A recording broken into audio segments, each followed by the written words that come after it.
The word jihad is mentioned in the Quran about 41 times. The words mercy, peace, and compassion are mentioned about 355 times. Yes, come in. Come on in, Riaz. Sit down, please. Contrary to popular belief in most Western cultures, Islam is a religion that preaches peace and tolerance. Yes, Patricia.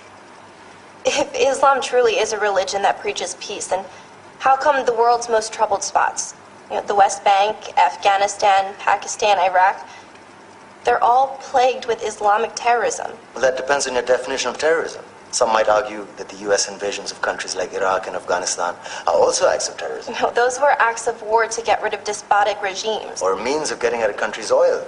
Conspiracy theories. Well, May I? Yes, please. Go ahead, Riaz. Mr. Khan is right. I mean, if we're talking about terrorists, the world's biggest terrorists are the white superpowers. Come on now. No, really, stop and think about it. Explain 9/11. Okay. Do you know how many people died in the Twin Towers strike? Around 3,000. And do you have any idea how many people died in the bombing of Afghanistan? Take a wild guess. More than 15,000 people died. And that's just conservative figures. About 50,000 tons of explosives were dropped on innocent civilians. Men, women, children. Yeah, but that was because of the Taliban. Now that you brought it up, did you know that the Taliban was a creation of the CIA to fight the Russians? Whatever. They were still harboring terrorists. Yeah, right. Terrorists that were never found.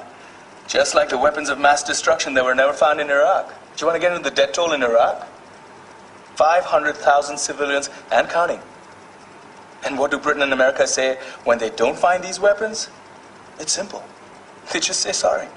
And still refuse to relinquish control of these countries. What are you trying to say? What I'm trying to say is that just because you're American, wear a fancy suit, and call yourself the president, doesn't make you any less of a terrorist.